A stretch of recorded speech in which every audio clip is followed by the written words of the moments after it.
বিদগ্ধ আলেমে দ্বীন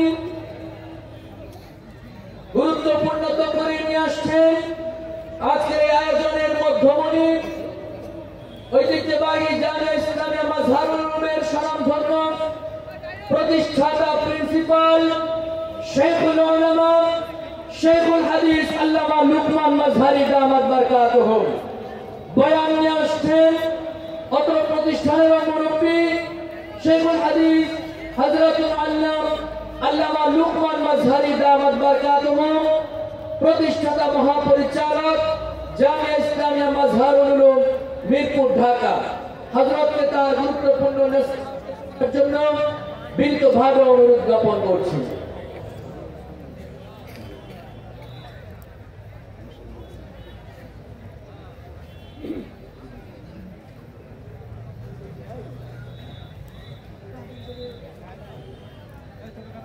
السلام عليكم ورحمة الله وبركاته. وعليكم السلام ورحمة الله وبركاته.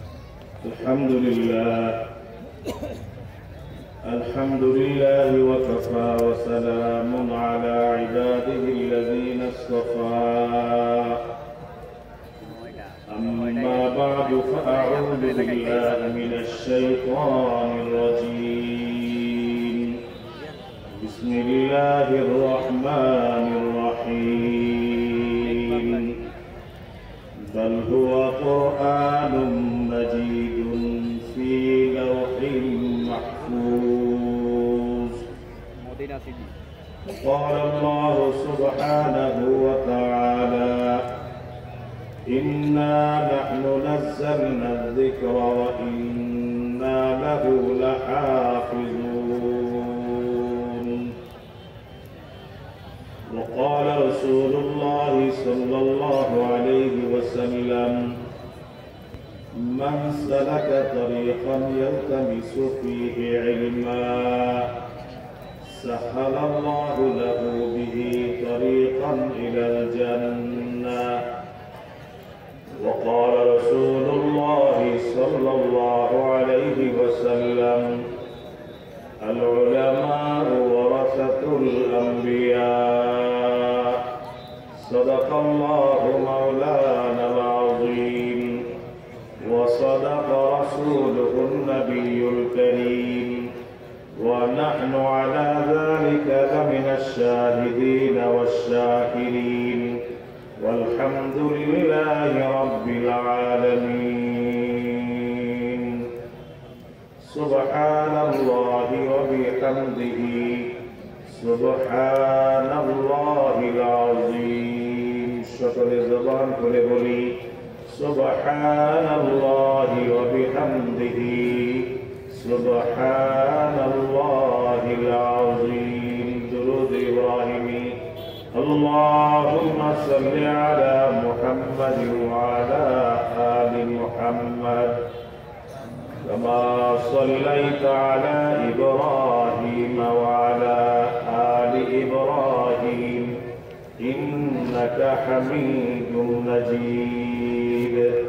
اللهم بارك على محمد وعلى آل محمد كما باركت على إبراهيم وعلى آل إبراهيم إنك حميد مجيد.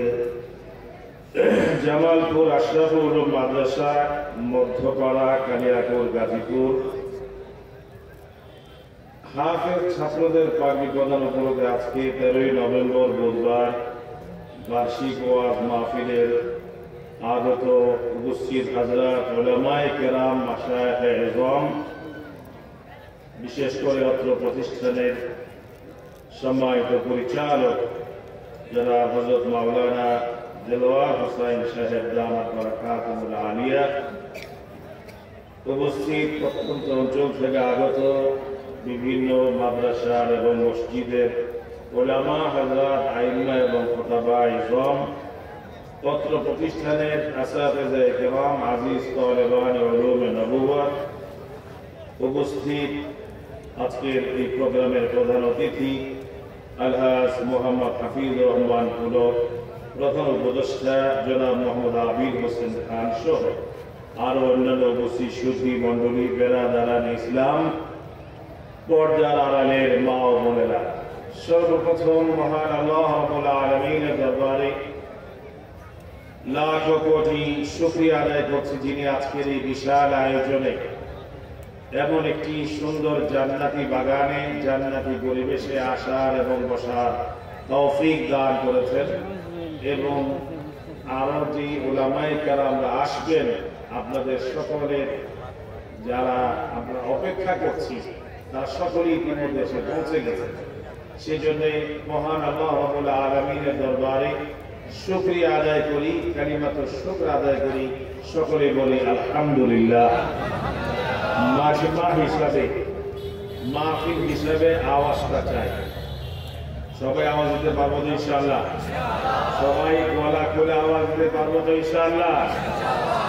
দুনিয়ার যত মাহফিল, কতদিন আমাদের চলে যায়, সপ্তাহ চলে যায়, মাস চলে যায়, বছর চলে যায়, আজকের দিনটা আরেকদিন নাও আসতে পারে, ঠিক না বেঠি? এবং যত মাহফিলে যাই, আজকের মাহফিলের আয়োজনটা সম্পূর্ণ ভিন্ন। দেখেছেন হাফেজে কোরআনদেরকে, ছোট্ট ছোট্ট বাচ্চাদেরকে কত সুন্দর সুন্দর পাগড়ি পরানো হলো। এই জন্য অন্য মাহফিলের থেকে এই মাহফিলটা সম্পূর্ণ ব্যতিক্রমী। এই জন্য বড় আওয়াজ ছেড়ে দিয়ে সকলে বলি তো আলহামদুলিল্লাহ। আলহামদুলিল্লাহ বলা মুমিন মুসলমানদের কাজ, সুবহানাল্লাহ বলা মুমিন মুসলমানদের কাজ, এবং লা ইলাহা ইল্লাল্লাহ আল্লাহু আকবার বলা মুমিন মুসলমানদের কাজ, ঠিক না বেঠি? কোন এক সময় অতীত জীবনে, এই বেশি না, অল্প অতীত জীবনে আমাদের দেশের দায়িত্বশীলদের মধ্য থেকে কেউ বলেছিলেন যে সালাম দেওয়া, বিসমিল্লাহ বলা, আলহামদুলিল্লাহ বলা এগুলি জামাত, শিবির এবং জঙ্গিদের কাজ। এটা মনে হয় আপনাদের এই জামালপুর, গাজীপুর এলাকায় আওয়াজটা আসে নাই। আমি আপনাদেরকে জিজ্ঞেস করি, এটা কি কোনো ব্যক্তিগত বা কোনো দলের কাজ? আরো যদি চিৎকার করে বলতে হবে, এটা কি কোনো দল বা কোনো ব্যক্তির কাজ? এবং এক রাজনৈতিক সমাবেশে জনৈক একজন ব্যক্তি নারায়ে তাকবীর স্লোগান দেওয়ানে সারা বাংলাদেশিরা প্রতিবাদের ঝড় উঠেছিল। এটা মনে আপনাদের এলাকায় আসেন থাকে বলেন নারায়ে তাকবীর, এটা কি কোন রাজনৈতিক দলের স্লোগান? বলে কাদের স্লোগান? আওয়াজ বেরো না, মনে ভয় আছে। যে ভয় 15-16 বছর ছিল, এই ভয় এখন আর নাই। এবার আওয়াজ বেরিয়েছে, এই ভয় বাংলাদেশে আর, এবং এই ভয় যেন বাংলাদেশে আরেকবার আসতে না পারে। সবাইকে একমত? যারা কথায় কথায় আমাদেরকে রাজাকার বলতো, হেফাজত বলতো, এবং বলতো যে এই দেশে ইসলাম নিয়ে মুসলমান টিকে থাকতে পারবে না, ইসলাম নিয়ে পাকিস্তান চলে যায়। তা আমাদের কেউ কেউ বলতো, সবাই না, সবাই তো সাহস পাইবে, কেউ কেউ বলতো তোমাদের ধারণা মেলে ভারত চলে যাবে। তো দেখা গেছে আমরা ভারতে যাই নাই, পাকিস্তানেও যাই নাই, তোমরা ভারতের রাজাকার, তোমরা ভারতে গেছ। এই দেশে বাস করতে হলে ইসলাম নিয়ে মুসলমান হয়ে জীবন যাপন করতে হবে। এত ভিন্ন কেউ যদি অন্য কোন মতবাদে বিশ্বাস করো, তাহলে তোমাদের ঠাঁই এই দেশে হবে না। বাংলাদেশের মানুষ তোমাদেরকে তাড়াতে হবে না, তোমরা নিজেদেরকেই তাড়াইতে হবে, ঠিক না? দেখছেন না একজন বিচারপতি শামসুল হক মানিক, নাম শুনছেন নি? নাম শুনছেন নি? 157 জন আলেমদের নামের তালিকা দুদকে জমা দিয়েছে তাদের সম্পদ বিবরণী পরীক্ষা করার জন্য। দুঃখ হলো, আফসোস হলো, কিছু বলতে পারি নাই। আলেম ওলামারা এই দেশে আছে, এই দেশে থাকে, তাদের সন্তানরা এই দেশেই থাকে, এই দেশে লেখাপড়া করে, 2-4 পয়সা এই দেশে কামায়, এই দেশেই খরচ করে, ঠিক না বেঠিক? যাদের সন্তানরা বিদেশে লেখাপড়া করে, যাদের বেগম পাড়া সহ পৃথিবীর বিভিন্ন জায়গায় বাড়িঘর বানায়, বাংলাদেশের হাজার হাজার লক্ষ কোটি টাকা পাচার করে, এই শামসুল হক মানিক তাদের নাম বিশ্রেয়া পায় নাই। শেষ পর্যন্ত দেখছো তো পলাইতে যায় কেমনে ধরা গেছে। অবস্থাটা কি হয়েছে দেখেন, হ্যাঁ, কলা পাতার মধ্যে শুইয়া এর মায়ের খাইয়া রক্ত ছুটে গেছে। দেখেন নাই কেউ, দেখেন নাই কেউ, দেখেন নাই কেউ। সুতরাং যারা এই দেশে বিদেশি এজেন্ডা বাস্তবায়ন করতে চায়, বিদেশি মতাদর্শ এই দেশে মানুষকে চাপাই দিতে চায়, নাস্তিকবাদ আর মুরতাদি মতবাদে বিশ্বাস করে, এই বাংলা তাদের ঠাঁই হবে না। এই বাংলা আলেম ওলামাদের জায়গা হবে, তালেব ইলমদের জায়গা হবে, মসজিদের জায়গা হবে, মাদ্রাসার জায়গা হবে, তাওহীদি মুসলমানের জায়গা হবে। বিশ্বাস হয় না মনে হয়, বিশ্বাস হয় না মনে হয়। ছোট্ট ছোট হাফেজে কোরআন সামনে আসো, আমাদেরকে স্যাম্পল হিসাবে রাখছি আপনাদের সামনে।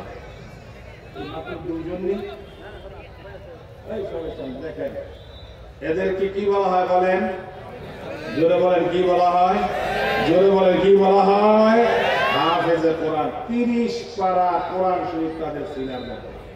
আল্লাহু আকবার বলবেন না? আল্লাহু আকবার বলবেন না? এই দেশে গত রমজানে, বেশি আগে নয়, এই গত রমজানে ঢাকা ইউনিভার্সিটিতে ইফতার মাহফিলের আয়োজন করছিল।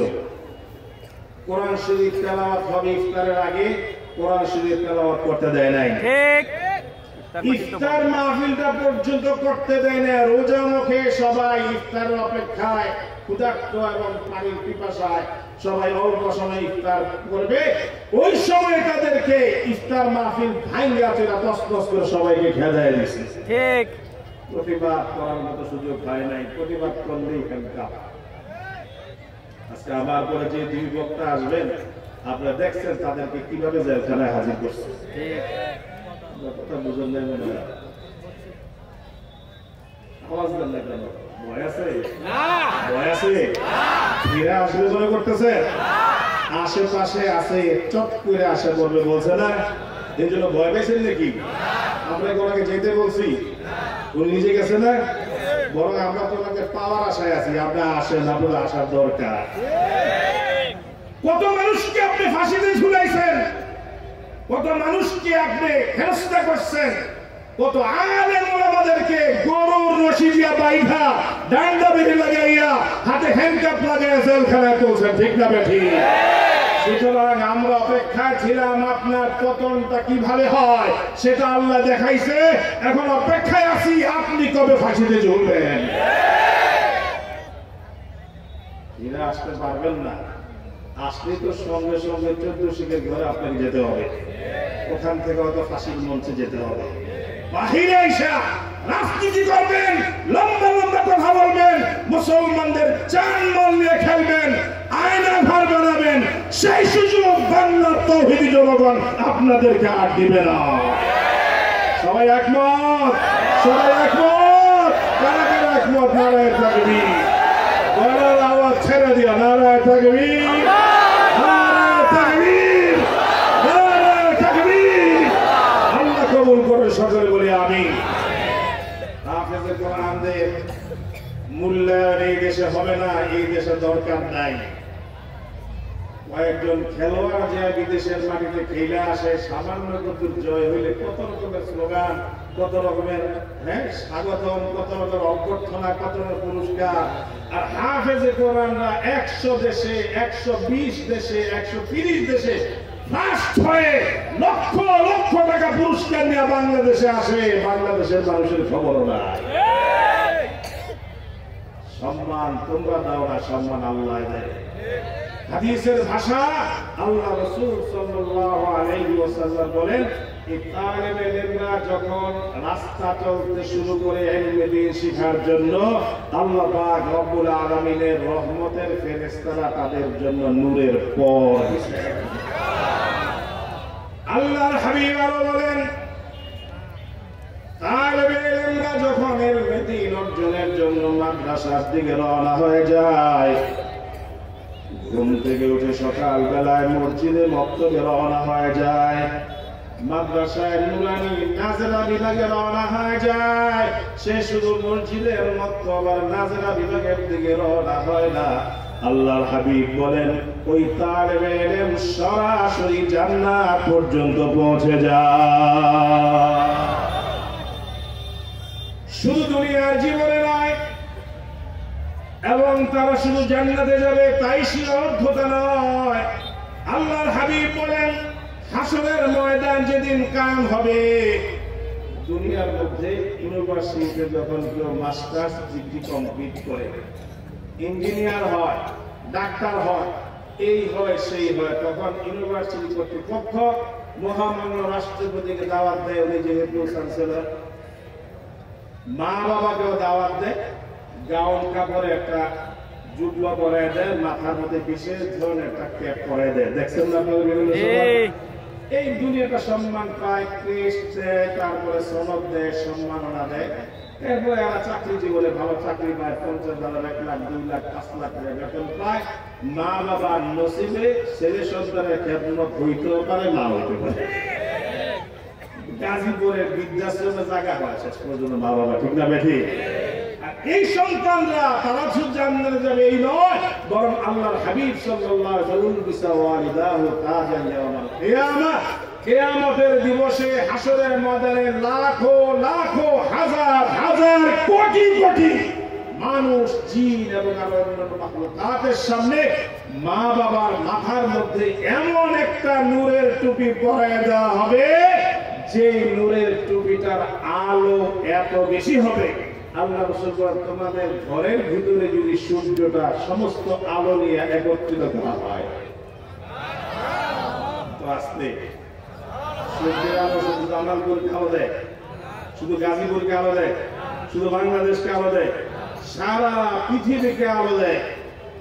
যেই আলো আনাচে কানাচে গভীর অরণ্যে জঙ্গলার ভিতরে বন্ধ ঘরের ভিতরে পৌঁছে, তা উল্টা পিঠে আলো দেয়, ভাব পিঠে আলো দিলে কোনো কথাই নাই। বলছেন, ওই ভাব পিঠে সূর্যের সমস্ত আলো যদি তোমাদের একটা ঘরের ভিতরে জমা করা হয়, যেমন আলোকিত হবে হাফেজে কোরআনের মা বাবার মাথার মুকুটের আলো তার চেয়ে আরো বেশি হবে। এত জোরে সুবহানাল্লাহ, এত আস্তে আল্লাহু আকবার, আওয়াজ বের হলো কেন? আল্লাহু আকবার। এই জন্য তো মাইক বলো না, মাইক স্যার আমি একটা আওয়াজ দিতে দিলে আর আপনাদের আমারটা বেশি না, আমরা বড় হয়। হযরত আব্দুল্লাহ ইবনে আব্বাস রাদিয়াল্লাহু তাআলা আনহুমা যখন আল্লাহু আকবার বলতেন, আযান দিতেন, ডাইনে বামে সামনে পিছনে 10 মাইল পর্যন্ত আওয়াজ হতো। মানুষ কয়জন? মানুষ কয়জন? আর এখানে আমরা মানুষ কয় হাজার। আওয়াজটা করতে হওয়া দরকার, অন্তত গাজীপুর চৌরাস্তায় যাওয়া দরকার কিনা? আর আশেপাশে পোষাইতে গেলে তো কোনো কথাই নাই, একটা আওয়াজ দিল সিংহের মতো ঘোষণা দিয়ে আল্লাহু আকবার। যারা আশেপাশে আছে বাংলাদেশে আসতে চায় আবার দুর্নীতি করার জন্য, এবং আপনাকে আন্দোলনের পরে যে থাকতে হয়েছিল বিচার করার জন্য, আইনে কিন্তু খবর আছে, আসতে পারে আইনে কিন্তু খবর আছে। আর খবর কি আমরা লইব না আমরা হেবো না? আর কয় আইব না হুদা ভয়বের ভাব নেই, টেনশন করিয়া লাভ নেই। জোরে চিৎকার করে বলেন যে না আসার সাহস না পায়, আল্লাহু আকবার, আল্লাহু আকবার। যেটা বলতেছিলাম, এই হাফেজে কোরআন এরা আমাদের ভবিষ্যৎ, এরা আজকে ছোট্ট বাচ্চা, এরা আগামী দিনের শিক্ষক, এরাই হবে ওয়াইজ, এরাই হবে বক্তা, এরাই হবে ইমাম, এরাই খতিব, এরাই নেতৃত্ব দেবে সারা বাংলাদেশের। যেন কাদিয়ানি মুরতাদরা বাংলাদেশে বসতে না পারে, যেন সাদিয়ানি ফিতনা তাবলীগ জামাত নয় ফিতনা করতে না পারে, ঠিক না? এরাই নেতৃত্ব দেবে। যেটা বলতেছিলাম, সেই ইউনিভার্সিটিতে যেখানে কোরআন শরীফ পড়ার সুযোগ দেয় না, যেখানে ইফতার মাহফিল করতে দেয় নাই, অল্প কয়েকদিনের ব্যবধানে। গত রমজান মাসটা গেছে কোন মাসে বলতে পারবেন নি? মার্চ এপ্রিল মিলাইয়া, বলেন না? মার্চ এপ্রিল মিলাইয়া। এবং 2024 এপ্রিল গেল, মে গেল, জুন গেল, জুলাই মাসে আগুন লাগা শুরু হইল। কথা কয় না? কথা কয় না? জুলাই মাসে কি শুরু হইল? আগুন লাগা শুরু হইল। জুলাই মাস দেওয়ার পরে কি মাস? আগস্ট মাসের 5 তারিখে সারা বাংলাদেশে কিয়ামত ঘটে গেল। কথা কয় না? সারা বাংলাদেশে কি ঘটে গেল? আগুনের পুরা সব শেষ। গণভবনের ইটি পর্যন্ত তুলে গেছে, ফুল গাছটিও নিচে, ঘাস পর্যন্ত উঠে গেছে, কেউ বাগে না পাইয়া। পুকুরের মাছ, হাঁস, মুরগি, ফ্রিজ, এসি এবং ফ্রিজের ভিতরে খানা, রান্না করা খানাটাও খাইতে পারে নাই। আমার যা আফসোস লাগছে। এত বড় দেশ, কিভাবে সিংহাসন গাড়াইলেন, থাকবেন, পালায় না কইছেন। কত খেলা হবে, অমুক হবে, তমুক হবে, ওই খেলা ওই ফালা সাইরা দেন লাকারিটা বাসে। আরে ঠিক না বেঠি? সুতরাং এই অল্প কয়েকদিনের ব্যবধানে সেই ঢাকা ইউনিভার্সিটির পুরা চত্বরে, এখন শহীদ মিনারে, রাজু ভাস্কর্যে, ইউনিভার্সিটি অলিতে গলিতে এখন কোরআনে কারিমের তেলাওয়াত হয়, ইসলামী নাচ এবং গজল হয়, সিরাত মাহফিল হয়। এতে বোঝা যায় আগামীর বাংলাদেশ আলেম ওলামার বাংলাদেশ। কারা কারা একমত? কারা কারা একমত? আগামীর বাংলাদেশ আলেম ওলামার বাংলাদেশ, আগামীর ওলামা, আগামীর বাংলাদেশ কোরআন সুন্নাহর বাংলাদেশ, আগামীর বাংলাদেশ ইসলামের বাংলাদেশ। ঠিক না ঠিক? আগামীর বাংলাদেশ এই হাফেজে কোরআনদের বাংলাদেশ। রাজি আছেন সবাই? আওয়াজ নরম আওয়াজ, কিন্তু সে আওয়াজ আসে না। বুঝা গেল ইসলাম কায়েম হতে আরো সময় লাগে। ইসলাম কি তাড়াতাড়ি চান না বাকিতে চান? আরো জোরে বলেন, বাকিতে চান না তাড়াতাড়ি চান? বাকিতে কারা চান? হাত তোলেন তো।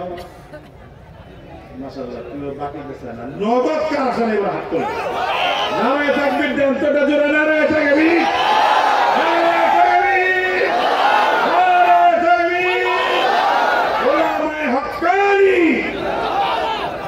আল্লাহ পাক কবুল করে, সকলে বলে আমিন। এই ছোট্ট বাচ্চাদের জন্য দোয়া করবেন, আমার বদনজর না লাগে। কি বলেন? কি না লাগে? বদনজর না লাগে, নাইলে কিন্তু শেষ। আল্লাহ পাক তাদেরকে আলেম হক্কানি রব্বানি হিসেবে কবুল করুন।